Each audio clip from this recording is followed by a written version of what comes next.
Kita dalam 1 minggu ini akan rapat koordinasi dengan bank-bank penyalur untuk memetakan UMKM kita yang terdampak. Nanti kan dipetakannya nanti dibagi menjadi tiga zona.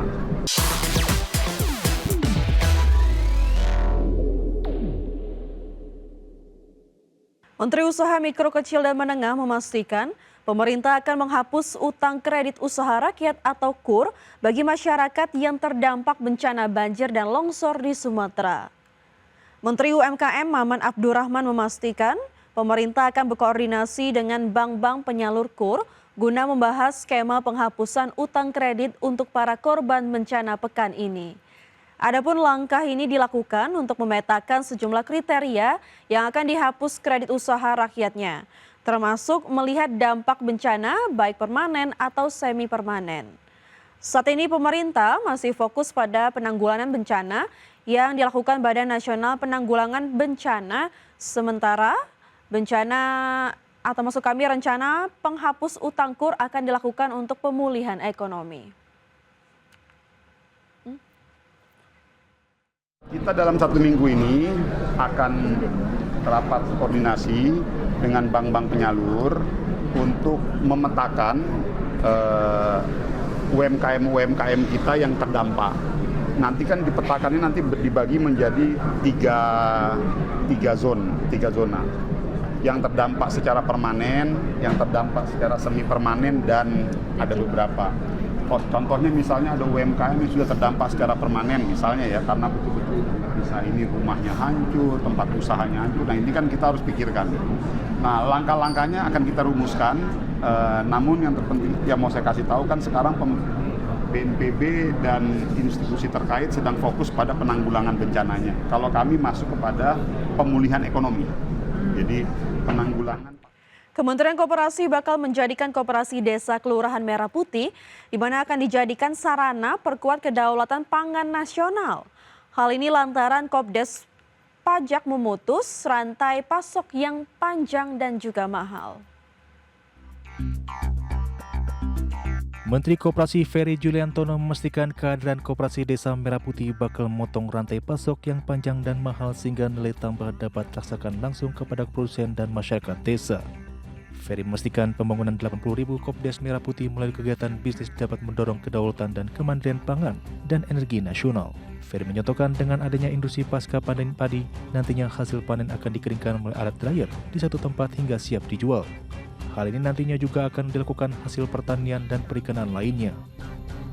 Atau alat untuk bisa membangun beberapa lini kegiatan bisnis dalam rangka mandiri tadi.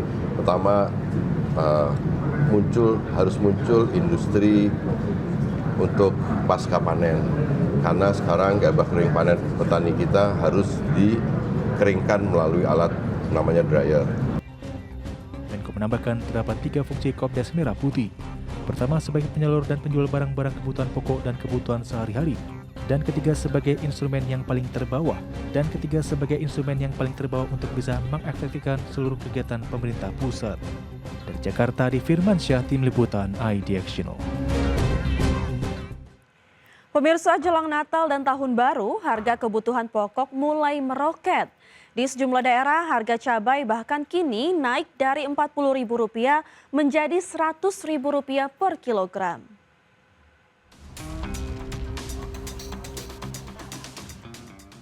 Kurang dari 3 pekan jelang Natal dan Tahun Baru, harga kebutuhan pokok di Pasar Kosambi, Bandung terus merangkak naik, salah satunya komoditas cabai.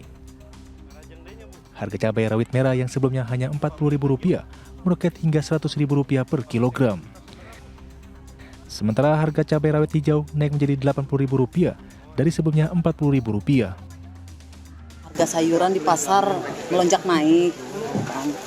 Dari semula harga cabai ini di bawah Rp20.000, cabai yang setan itu sekarang udah lebih dari Rp20.000, Rp25.000 seperti itu. Untuk tomat juga ada kenaikan harga seperti itu ya. Berarti ini ada pengurangan daya beli nggak Bu dari masyarakat? Sudah pasti, karena memperkirakan harganya mahal, jadi otomatis masyarakat juga daya belinya menurun.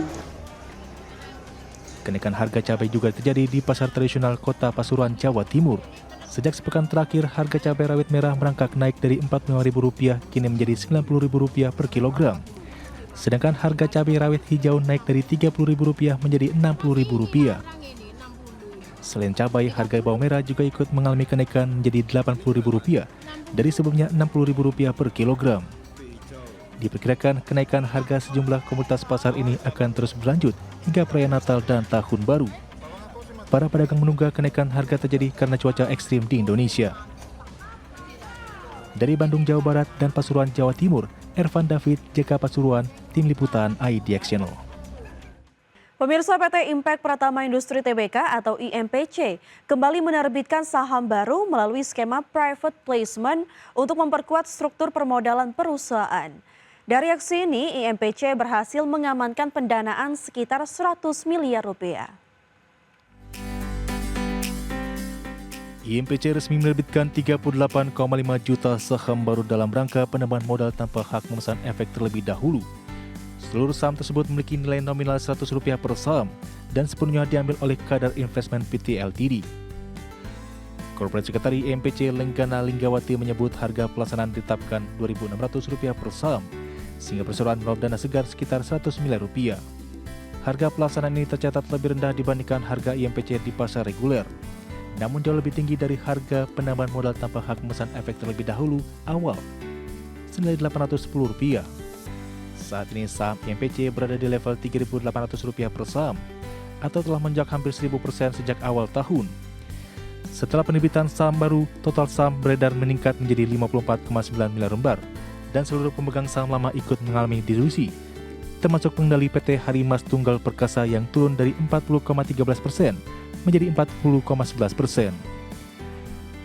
Adapun alokasi korporasi ini merupakan bagian dari rencana private placement IMPC yang jauh lebih besar dengan target maksimal 4,42 miliar saham baru. Hingga kini perseroan baru menerbitkan sekitar 600 juta saham, sehingga masih terdapat 4,83 miliar saham yang belum direalisasikan. Kadara sendiri sebelumnya telah masuk sebagai pemegang saham IMPC lewat pembelian saham baru bersama PT Ranca Maya Raya dan Filtri Ltd. Meski porsi kepemilikannya belum mencapai 5% dari total modal ditempatkan. Berbagai sumber untuk IDX Channel.